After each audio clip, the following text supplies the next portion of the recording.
Mungkin Bapak Ibu Saudara berkata gini, orang yang punya problem emosi ya kayak cepat marah. Betul, dia ada problem emosi. Tapi ada juga orang yang gampang kecewa gitu. Dikit-dikit kayaknya kecewa. Itu juga problem emosi. Amin, saudara. Terus apa? Orang yang cepat sedih, kayaknya cerita apa-apa, kita semua nggak nangis gitu, dia sakitnya hati ini, benci tapi rindu. Jadi problem emosi itu bukan marah yang meluap-meluap, bukan juga kesedihan yang over, kekecewaan, gampang putus asa, itu juga problem emosi. Makanya saudara, kita ini adalah manusia roh yang punya jiwa tinggal di dalam tubuh. Amin. Kita bukan manusia tubuh yang punya jiwa dan dihembus dengan roh. Itulah sebabnya kita harus pikirkan biar kerohanian kita harus makin hari makin kuat dengan Tuhan. Amin. Kita harus intim dengan Tuhan. Sebab kekristenan bukan agama. Kekristenan adalah perjumpaan kita secara pribadi dengan Tuhan. Amin. Kalau roh kita kuat, dia akan cover jiwa kita.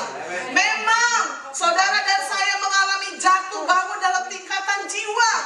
Sebab di dalam jiwa ini ada pikiran, ada kehendak, ada emosi. Tetapi ingat, kita manusia roh ketika kita intim dengan Tuhan. Beban yang berat bagaimanapun manageable. Kita bisa atasi. Kenapa? Karena Tuhan pernah jadi manusia 100%, saudara. Amin. Dia gak mungkin berikan problem atau kesusahan yang over, yang lebih dari apa yang bisa kita lakukan. Amin, saudara. Saudara, makanya Daud, saudara, ya, dia di dalam kelemahan, dia langsung spontan, Tuhanlah gembalaku, takkan kekurangan aku. Dia membaringkan aku di padang yang berumput hijau.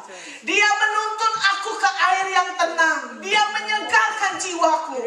Dia yang menyiapkan makanan bagiku di hadapan musuhku. Kebaikan, kemurahan hanya mengikuti aku seumur hidupku. Amin. Kemarin saya katakan, saudara, Tuhan yang memberikan kita kekuatan untuk memperoleh kekayaan. Karena apa? Karena Kolose katakan, Kolose 3 ayat 24, bahwa Tuhan Yesus itu owner, kita hamba. Kenapa stres di masa sukar? Karena tanpa kita sadari, kita memberi diri kita untuk menjadi tuan. Ingat, kita bukan tuan. Cubit lagi kiri kanannya. Ingat bahwa bukan tuan. Amin. You are not owner. Amin. Kita hanya hamba, saudara. Ya, pembantu nggak pernah pusing. Mau krismon, mau kristal, whatever. Yang gua tahu akhir bulan gua terima gaji. Amin. Kalau saudara tahu saudara adalah hamba, tenang aja lagi. Amin, saudara. Ya iyalah. Masa ya iya dong. Mangga ada durian aja dibelah, bukan dibedong. Nah, saudaraku, kita lihat Wahyu 18. Wahyu 18 kita sama-sama baca ayat 1 sampai 5 ya. Saya baca ayat 1, Bapak Ibu baca ayat yang kedua, nanti ayat yang kelima kita baca sama-sama. Jadi Tuhan memberikan step-stepnya apa yang harus kita lakukan di masa sukar. Oke? Wahyu 18 itu judulnya jatuhnya Babel. Oke, udah siap? Haleluya. Saya baca ayat yang pertama, Bapak Ibu ayat yang kedua. Kemudian daripada itu aku melihat seorang malaikat lain turun dari sorga. Ia mempunyai kekuasaan besar dan bumi menjadi terang oleh kemuliaannya.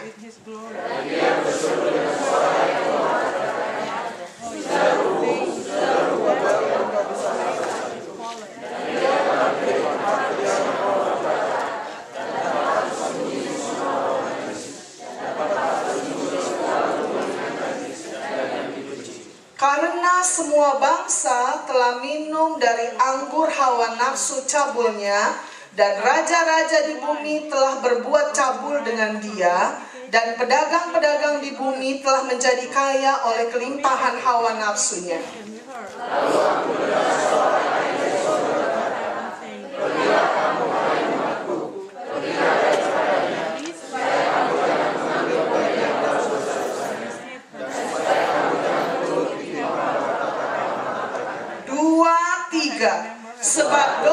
dosanya telah bertimbun-timbun sampai ke langit, dan Allah telah mengingat segala kejahatannya. Nah, Bapak Ibu Saudara, ini adalah luapan kesedihan hati Tuhan. Pertanyaan, Tuhan marah kepada siapa? Tuhan tidak marah kepada umatnya. Tuhan tidak marah juga kepada dunia, tetapi Tuhan marah kepada sekelompok orang yang menamakan dirinya, dan Tuhan sendiri menamakan kelompok orang ini adalah Babel besar. Siapa Babel besar itu? Kita lihat sebelahnya, Wahyu 17, kita baca lagi dari ayat 1 sampai ayat 5. Oke, kembali saya baca ayat yang ganjil, nanti ayat yang kelima kita baca sama-sama. Yang sebelah, itu Wahyu 17.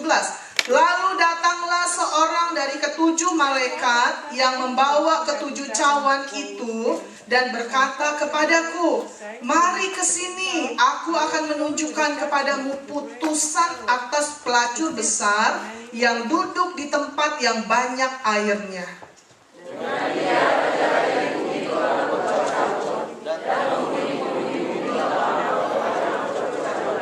Dalam roh aku dibawa ke padang gurun, dan aku melihat seorang perempuan duduk di atas seekor binatang yang merah ungu, yang penuh tertulis dengan nama-nama hujat. Binatang itu mempunyai 7 kepala dan 10 tanduk.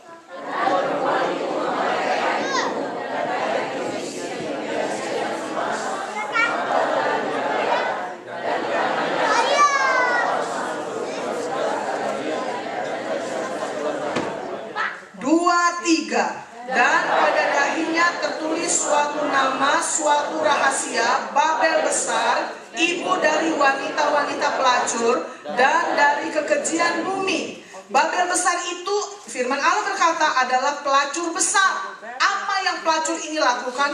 Dia suka bersundal. Dia mengajar bangsa-bangsa di dunia ini untuk bersundal. Semua raja-raja diajar bersundal.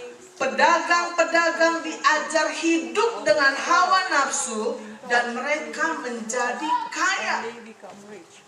Pertanyaannya, kenapa dia disebut sundal besar? Tadi Babel besar, ya sekarang sundal besar. Apa maksudnya? Apakah ini bicara soal seks? Atau ini bicara soal rohani? Coba kita lihat Yesaya 1 ayat 21 sampai 22. Yesaya 1 ayat 21 sampai 22. Kita baca nih, cuma 2 ayat ya, pelan-pelan aja. Yesaya 1 ayat 21 dan 22. Bapak Ibu udah ketemu? Yesaya 1 ayat 21 dan 22. Puji Tuhan. Ini asik nih Bapak Ibu ya. Haleluya. Karena ya udah jadi gembala. Dulu kan cuma nebeng sama suami ya.